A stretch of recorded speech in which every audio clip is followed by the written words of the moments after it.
Hi, everybody. This is very exciting. This is my first live on my channel. I used to do these for TYT all the time, and the everything was changing so rapidly that we had to do it in many different kinds of ways. So it's nice that at least one feature is still a feature on YouTube in my year and a half, 2 year break since being a YouTuber. So I'm gonna wait for people to jump in here. I think that's how this works. But I'm home. If you're wondering where I am home and doing some work. I was on a Fox News show today, hence my hair and makeup. I'll take that off so you can see my eyelashes. I got Foxified because they wanted me to go on this show and discuss the Green New Deal and how do you pay for it and is it good for the economy and like, oh my God, it's going to cost so much money. It was insane. I was on a panel with, let's just say, the Wall Street Journal was the centrist on the panel, and of course I was the hysterical left, as the Wall Street Journal said, the editorial board member, and somebody else on the panel was a climate change denier who was praising Donald Trump. So that's how I spent my morning. Great use of time. But it was good. You know, every once in a while you have to go on those panels and remember where they are. I thought that the right wing had kind of shifted a little bit and at least was acknowledging climate change, but no. We are back where we were in like 2006, where climate change was not a real thing in their minds. So had to pull out the old talking points. Had to go and fight those climate change deniers. That should be up, I don't know, on foxnews.com at some point. I'll post it. But that is not why you are on here. I am here to talk to you about this pesky little rumor that is going around on the internet, and it is being perpetuated by the Democratic establishment, a few actors who have, messaging organizations in which they put out talking points, whether officially or not, whether it's just through Twitter, and then somehow those talking points infiltrate blogs and sometimes even infiltrate real reporters who are trying to get to the heart of this situation, especially when it's confusing. And I'm talking about the caucuses because, as many of you know, I was in the Unity Reform Commission, and during the Unity Reform Commission, we were set with reforming caucuses and primaries, literally setting forth recommendations to do so. And I say that because we didn't have voting power. We're not the chair of the party. The chair ultimately has all the power. We had to investigate how caucuses could be improved and how primaries could be improved, because let me tell you something, both are deeply flawed and were deeply flawed. Turnout in closed primary states is abysmal. We're talking about, close to Louisiana Republican state standards, and turnout in some caucuses was a little bit better, but not where it needed to be. So, during the Unity Reform Commission, in which I was a member and we were in the minority, I want to reiterate that we were in the minority, meaning we didn't have any special powers. We debated the pluses and the minuses, and we debated it on Twitter. We debated it on stage, but really very few people went to the Unity Reform Commission meetings, and when they did film it, it was the last meeting that was on C-SPAN. You can find previous meetings on TYT, some of the coverage, but it was really some reporters who would come in and out, but it was confusing. The Democratic process was confusing, and I think that some of these reporters were susceptible to misinformation by bad actors. Now, that's the backstory. During the Unity Reform Commission, when we started to talk about the budget, it was interesting because the three people who were the most vocal about the budget on the Unity Reform Commission suddenly got blasted for this other conspiracy. It's a conspiracy theory that was created by Neera Tanden, who was not at the Unity Reform Commission meetings. And she conveniently went after three members on the Unity Reform Commission who were calling for an open budget process and banning conflicts of interest. And she said that we were trying to eliminate primaries and replace them with caucuses, and then brought in another racial angle. That was just fundamentally false. Not only was it false that we didn't have the power to do so, we weren't discussing it. It's not my belief. I was actually against caucuses from the beginning, and I learned about it through this process. But legally, it's not even doable. State legislatures have to decide what they are. Just to be clear, caucuses are controlled by a primary, right? Caucuses are controlled by a party, whereas primaries are controlled by the state legislatures. Now, keep in mind, primaries, a Democratic primary, if you're in a Republican state, that Republican state legislature has a lot of power over a Democratic primary. So we discussed all these different angles in depth. So now, here we are today, and Neera Tanden has somehow pushed this message out again, saying that it's Bernie Sanders' fault that the caucus was a mess because he wanted to keep caucuses and she was trying to eliminate it. Now, during the Unity Reform Commission, there was a person on there who put forward a resolution that we could not do, and it was voted down, right, as a result, in which he wanted to eliminate caucuses. We had no power to do that, which is why this resolution was voted down. Straight up. We had no power to do that. This guy was causing some shenanigans on the side, and he was actually, they spoke to him, even though he's a member of the commission, they spoke to him about calming down because he was playing some games. He was a political actor. So here we are today, and now people are saying it's all Bernie Sanders' fault. He wanted caucuses, he wanted these reforms. But what I want you guys to pay attention to very closely is, isn't it funny how this distraction is being brought up when we're pointing fingers once again, at conflicts of interests? I was not on the caucus committee. Neither was Dr. Jim Zogby. And we were the ones who were being painted as the people who wanted to do these things to eliminate primaries with caucuses. That's what Neera Tanden was saying. I wasn't on the caucus committee. I was in the budget committee. I was on the DNC reform part of the committee, like how to reform the party. So was Dr. Zogby. And now she's out there saying that we Bernie members, it's all our fault because it's a crazy conspiracy. She's all over the place.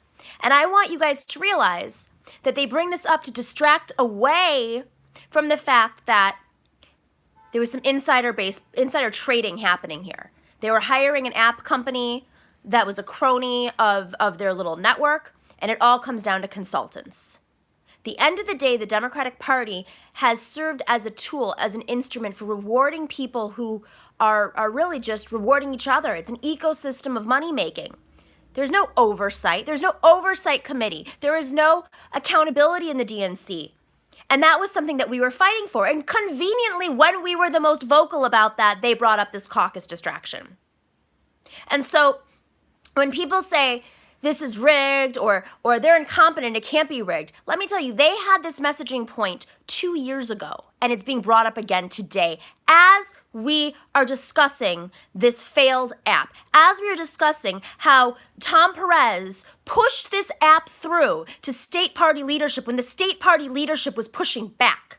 When DNC leadership members, when the Iowa Democratic Party was saying, no, we don't want this app, all we have to do is report the count. Now, that leads me to another point. They're saying it's Bernie's fault because he wanted these reforms. Let me be clear here. We were a minority, number one.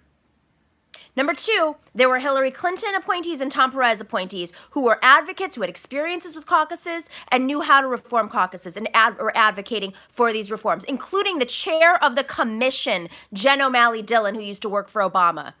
They wanted to put these reforms forward. And let me tell you what the reforms were. You ready for it? That the Democratic Party just released the numbers. We didn't say to use an app. We just said, you have the numbers, just share them with the campaign and with the public. That's it. No one said, go reward some cronies and make a bunch of money off of this. That was a DNC thing. So if you see anybody online saying these things, let me remind you, this is a distraction. This is a rhetorical tool to shift the attention away from the corruption that is happening, that is eroding the Democratic Party. They had one job, you're right, Austin, one job to report the numbers. No one said to create this triangle scheme, this pyramid scheme of rewarding insiders. No one said to do that. The Unity Reform Commission tried to go at banning conflicts of interest, tried to go at having open bid contracts, tried to go at having accountability mechanisms in the Democratic Party, and they pushed them away. And now these message points are being pushed into the mainstream, even through fair reporters. I mean, I looked at a report from 2017 that was completely misreported, and I actually tagged the reporter, who I think is a good guy, but he just, it's complicated. It's complicated. We were talking about budget accountability, and they were saying that we wanted to eliminate primaries and put in caucuses. And I'm just going to be very clear here because I learned about this through the process. Primaries have their own problems. I live in New York State. 250,000 people were purged from the voter roll in 2016, and they keep getting purged. I was purged just a couple of years ago. We have a lot of problems. New York State has had the most closed primary in the entire country, and their turnout was just above Louisiana's. Primaries, caucuses both have issues. So they're tagging all of these things that I was tweeting out in 2017 about how what I was learning about caucuses. I didn't know, because of the geographical situation in caucuses, you have every single district reporting. It's not like it's concentrated to one area. Turnout is just about average to where many states are, even with Democratic legislatures like New York State. So at the end of the day, understand this. Nobody, the DNC, Hillary Clinton, Tom Perez, Bernie Sanders, me, Jim Zogby, Jane Klebb, none of us had the power to eliminate caucuses and to replace primaries. That is a legal issue. That is something that state legislatures have to decide on their own. Okay? Second, remember that this is a distraction tool. They are trying to shift the blame to Bernie Sanders rather than be held accountable for the corruption, and I said this during the Unity Reform Commission, of the back scratching. I'll scratch your back, you scratch my back, I'll take, some money out of this committee and put it into that committee, of this app. These people who started this app might be very entrepreneurial. I don't know them. I'm not gonna say anything about their character. But what I will say is that it was up to the chair of the Democratic Party to make sure that this vendor was bidding against other vendors, had a track record, that it was tested far enough in advance, and that it was being decided on through a fair process. Turns out there was no open bid. The app had a lot of flaws in testing. It was pushed, very, very close to the Iowa caucus date, and people on the ground said that it wasn't working, and they still used it. And at the end of the day, did we even need an app? This was a very basic tool, something that David Dayen was on the Majority Report today saying that this is something that you could have produced out of a college campus. Iowa is a very small state. But at the end of the day, why did we even need the tool? I talked to people who ran Bernie's Iowa operation in 2016, and they said that, this is something that really just needed to be reported on through the phone tree process, which is, phone it in like they always did. All the DNC had to do, or the Democratic Party had to do, was release the numbers. They didn't need any sort of app. Iowa is not, we're not talking about a national organization here. We're talking about a small state and a system that has worked up until now. It just has not been transparent. So remember, these people are feeding smears, attacks. They want to kill a movement. They want to personalize it by naming certain people on the Unity Reform Commission and blaming them.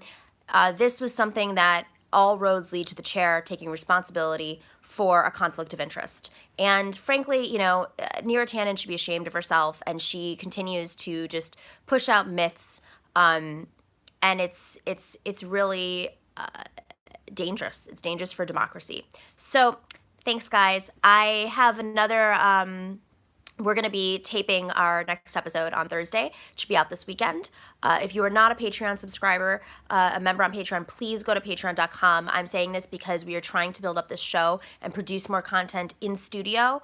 The news is breaking so fast. We also want to travel around and interview people on the ground. I happen to know a lot of the state party chairs through my experiences on the DNC. It would be great to hear how they're managing their process. We want to be doing more live streams in studio and out of studio.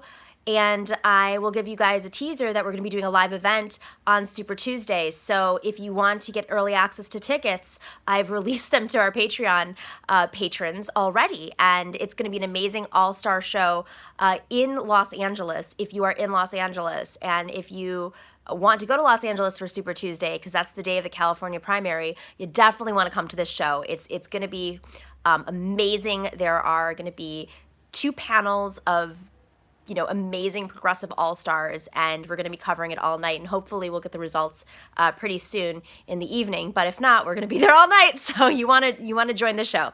All right, patreon.com/The Nomiki Show, and subscribe if you haven't already. Keep in mind, you want to push back against these smears. We can't be a one-person operation. We all have to go out there and fight back and say, we see what you're doing here. This is a rhetorical tool. It's distract away from the problem, and the problem is just this corrosive corruption that has ruined a lowercase d democratic process in the Democratic Party. All right, thanks, guys.